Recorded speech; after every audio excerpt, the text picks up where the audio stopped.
Hey family, and welcome back to my channel. It's your girl Kenya Michelle, and if you are new here, welcome, and if you are returning, it is so nice to see you again. So just like you guys, I am also on my healing journey as well, and I feel like right now there are so many people on the same page in regards to wanting more out of life, wanting to be better versions of ourselves. And sometimes on this journey, most of us at one point or another, we have feelings of loneliness. I have experienced feelings of loneliness so many different times while I've been on this journey. And to me, what a healing journey really means is that you are no longer sleepwalking.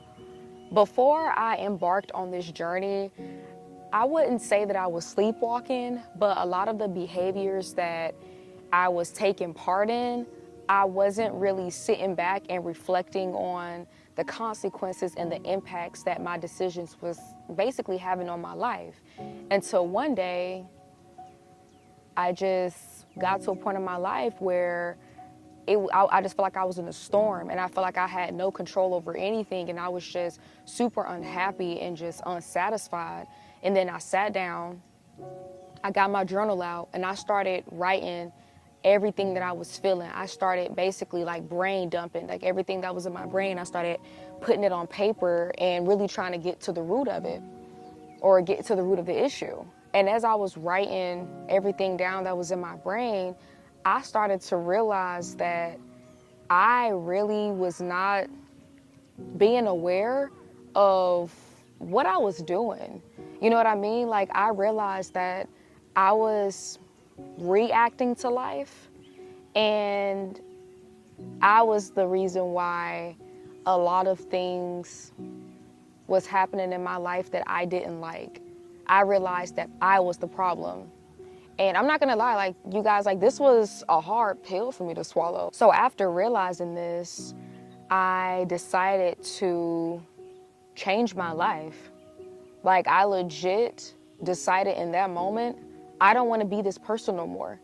The person that allowed this to happen, the person that did this, the person that is around these type of people. I literally just decided I did not want to be that version of myself anymore. And from that day, I never looked back. And what did this look like going forward?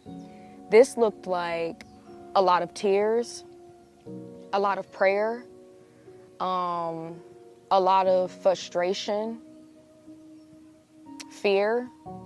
This looked like sometimes worrying about how the world would view me differently. What would my friends and certain family members think about me? I was just really in my head about, okay, how is society gonna feel about this? I went through a lot of emotions, you guys. Like, I'm not gonna lie, like, it was a lot. So it was really just a lot of emotions that started to surface. And then I just got to a point where I had to sit down and be real with myself. And I really had to ask myself, who cares about what society feels about anything? Like, who cares?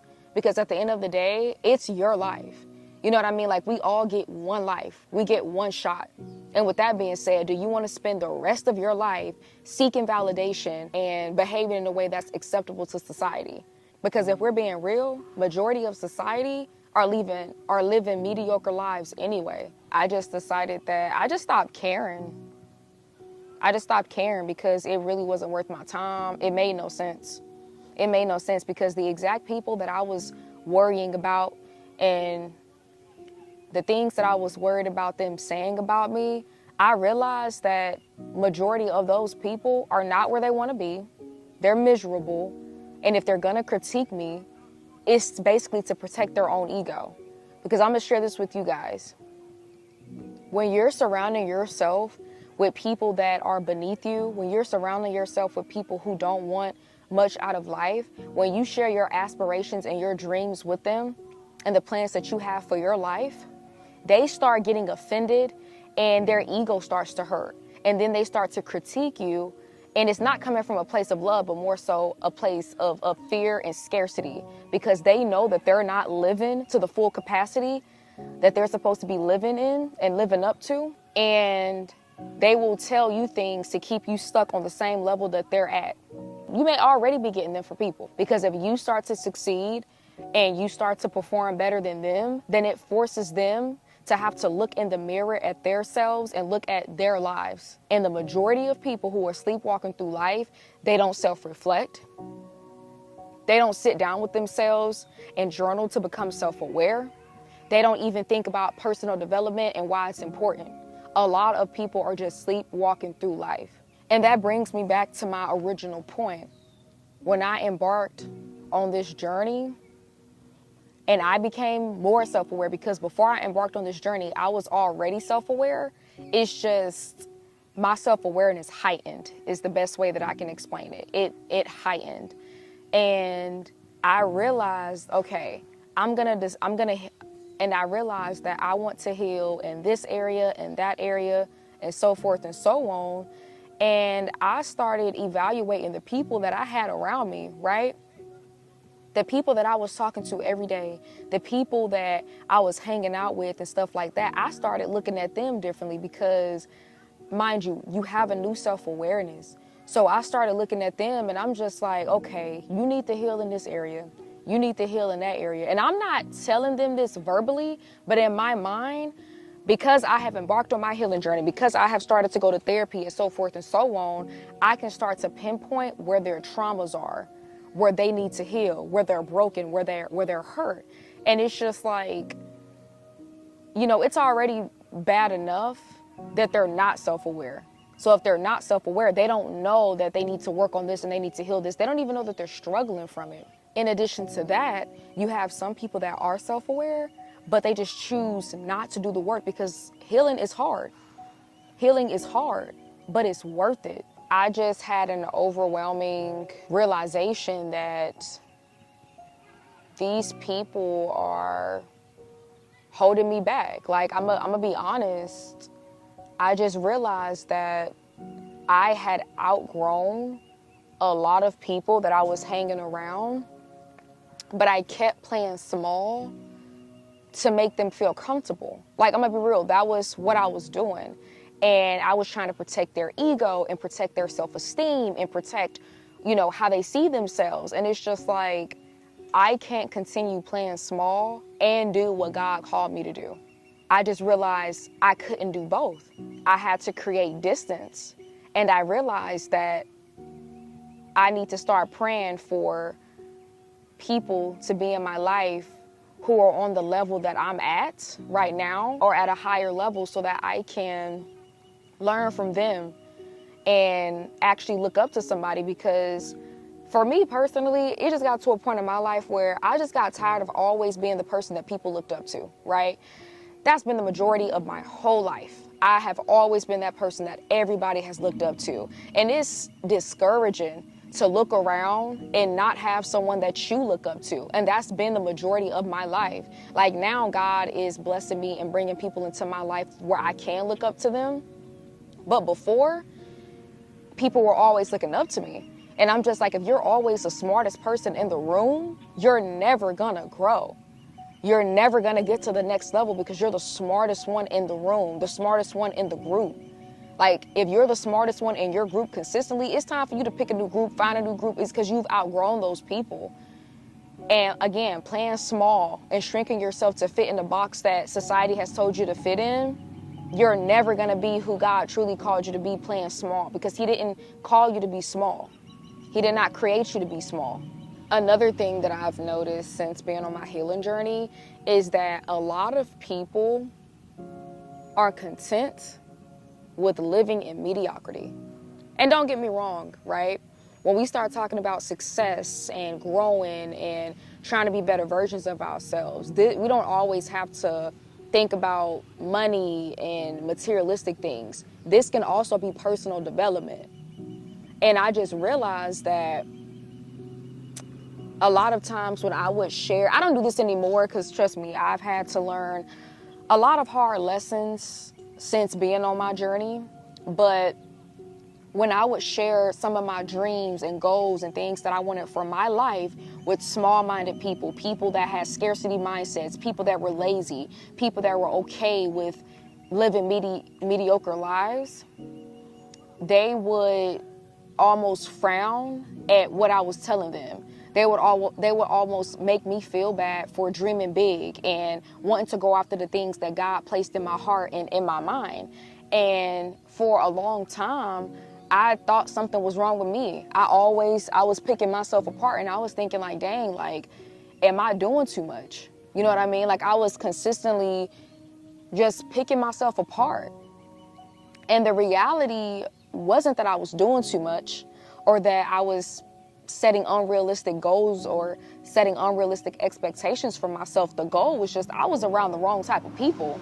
The goals that I was sharing with people, because they thought so little of themselves, they could not fathom what I was telling them. Like, their brain literally started smoking and glitching, trying to process the information that I was telling them. And because they couldn't process this information and fathom what I was telling them, the only thing that they would respond back with was criticism that stemmed from fear and scarcity mindsets and mediocrity. So I wasn't the problem. I was just hanging around and talking to the wrong type of individuals. And when I had this realization, I realized that, wow, the majority of people aren't interested in personal development. The majority of people are okay with being lazy. The majority of people make excuses to help them sleep better at night. And really, those excuses are stemming from so many different places of just lack and fear of success, fear of being judged, fear of failure. And the list just goes on and on. I feel like it's okay to feel fear. Like, we're human, we're gonna feel fear. But would you rather feel fear now and still go after the things and the lifestyle that you want? Or would you let that fear control you and take over your whole life, and then you're 80 years old and you're in your bed, in your house or wherever, and you're regretting not starting that business or not going after the lifestyle that you really wanted? Like, you have to pick, because both of them are hard, and you really just have to pick your hard. The hardest part so far is having to cut people off. And I wouldn't say like blocking people and stuff like that, but it's really creating that distance and putting that distance between yourself and other people, because you are who you hang around. I firmly believe in this. And the saying that birds of a feather flock together, that's reality. Whether people want to agree with this or not, it's reality. If you hang around 9 lazy people, broke people, you're going to be the 10th lazy and broke person. So I had to realize that, okay, if I want said things out of life, I have to create that distance, and I have to create that space to allow those other individuals who are supposed to come into my life to help me get to the next level. They need a place at the table. But if I got my whole table filled up with individuals that are broke, that are lazy, that are unmotivated, that are not driven, that don't want no more out of life, that are okay with mediocrity, when those individuals knock at that door to come get a seat at the table, ain't no seats gonna be available, because the seats are gonna be taken up with unimportant people, the wrong type of people. And I'm gonna forever be the smartest one in the group, the smartest one in the room, and that's not the goal. And if that's the goal for you, that's okay. But for me and how I'm choosing to live my life, I cannot go to the next level. I cannot get there hanging around the same type of people. I cannot do that. It just doesn't make sense, and it will not work. And my advice to you is that you should never be the smartest person in the room. You should always surround yourself with individuals or an individual that is inspirational to you in some type of matter, whether it's their lifestyle, whether it's their net worth, whatever it is. You should always be around people that inspire you in some way, shape, or form. And then in creating that distance from these people, I just realized that I don't have a lot in common with them. Like, back in the past, before I got to this point in my life, I would be on the phone with some of my friends for hours at a time, every day, days on end. I don't regret anything. As I've started to mature and I've grown on my journey in life, and now that I'm on my healing journey, I just realized that I really don't have a lot in common with them anymore. Like back then we would talk about, you know, movies and shows, and we would reflect on old memories, and it's just like, it's okay to reminisce on great moments in your life, but life is lived forward and understood backwards.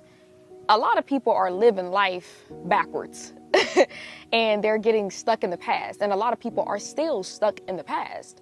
And I just realized a lot of the conversations talked about what happened in the past, and the past this and the past that. And I'm trying to be present and I'm trying to be hopeful for the future. But if I consistently feed in and give into this energy of reflecting in the past and being in the past, how on earth am I going to move forward? So a lot of individuals are quite literally stuck living in the past. And I just realized I don't want to do that anymore. You know what I mean? Like, there's no reason for me to be on the phone for 8+ hours a day talking about nothing. Because I realized on my healing journey that time is the most precious thing that we have on this earth. You cannot buy more time. Once it's gone, it's gone. I'm really, really, really protective over my time and who I choose to give it to. Because now I'm looking at the value. What type of value are you bringing to my life? It doesn't even have to be materialistic. It could be mental. It could be emotional. Am I learning something from you? Do I look up to you? Do you inspire me to be a better person? If the answer to those questions are no, then it's very likely you won't be getting a lot of my time. That's why our healing journey is just so lonely. Nobody tells you how there's going to be a long period of time where you probably won't even have one friend. You'll probably just have yourself until God starts sending people into your life that are on the same frequency and journey as you. That's why this healing journey can feel lonely sometimes, but it's also so rewarding, because I've started falling more in love with myself, and I realized that the most beautiful moments in life are the small, mundane moments that people take for granted. Like, for example, recently I hadn't ate tuna fish in a really long time. And I don't know about you guys, but I like eating my tuna fish with like eggs and like sweet relish and stuff like that. And I haven't ate tuna fish in such a long time. And today I made some tuna fish for lunch. And when I was making my tuna fish, I just had a moment of just silence and just appreciation of just getting back to myself. Like, I was just reminiscing on when I was younger and the things that I enjoyed indulging in. And tuna fish was a staple in my childhood. And when I was just making it and everything, and I was stirring all the ingredients up, I was just so grateful, because I was like, wow, it's been such a long time since I've just appreciated a mundane, everyday thing. We get so caught up in the next big thing when the meaning of life comes from the accumulation of the small moments, the things that we take for granted every day because we're too busy. And that's why being present is so, so important. And since I've been on my journey, I've just been honestly taking pleasure in the small things, appreciating the small things, like being in nature like I am now, sitting by the water and feeling the sun kiss my skin and the wind blow through my hair and caress my face. You know, look at the bugs and people watch. In these moments that I find the most joy and I have the most gratitude, not the big ones, you know, because it's nice to succeed. It's nice to chase the next big thing. But I really encourage you guys to live in the moment and to appreciate the small things, whether it's a cup of tea, a glass of water with lemon in it and some mint, coming outside, going for your daily walks, exercising, going to the gym. You know, even looking at yourself in the mirror when you're brushing your teeth or washing your face or doing your hair, just taking the time out of your day to thank yourself and love on yourself, because your healing journey is all about falling back in love with yourself if you fell out of love with yourself, because I did. And we'll put that in another video. I'll talk to you guys about that some other time, but I feel like self-love is being able to love on yourself and not sacrifice yourself, and appreciate all of who you are and not just certain parts, and just live your life unapologetically. Wear what you want because you want to wear it, not because you're seeking validation from men, or for my men out there, women. You know what I mean? Get your hair done however you want to do it. If it looks good to you, that's all that matters. Do what makes you happy. Who cares if somebody thinks what you're doing is stupid, or it's pointless, or it's useless? It's not their life, it's yours. And the only thing that matters is that when you lay your head down that night to go to sleep, if you're not content with your life, you have to live with those emotions. You have to live with those feelings every single day. So do what makes you happy and love on yourself. Don't get so consumed in the feelings of loneliness that you end up trying to meet somebody and pursue something and take that on out of pure desperation. Desperation is not attractive. And I'll keep telling you guys this as long as I need to, and as much as I need to. Desperation is really unattractive. And it's okay to feel lonely sometimes. But just reassure yourself and let yourself know that you're not lonely. You just feel alone. It's a feeling. It's not your reality. And in the end, you'll always have you. So, like I said, love on yourself. Take extra care of yourself. Be nice to yourself. Be kind to yourself. And I love you, family. And if you made it this far in the video, thank you so much for watching. That's all I have for you guys today. But before I let you go, guys, don't forget to click the link in the description box to join the Safe Haven Family Hideout. There are going to be times where you feel lonely, and this group chat that's free will definitely connect you with other people who are literally on the same journey as you. And in this group chat, it's all love. We talk to each other, we uplift each other, we're there for each other. And by joining this group chat, it'll just be a gentle reminder that you are not alone.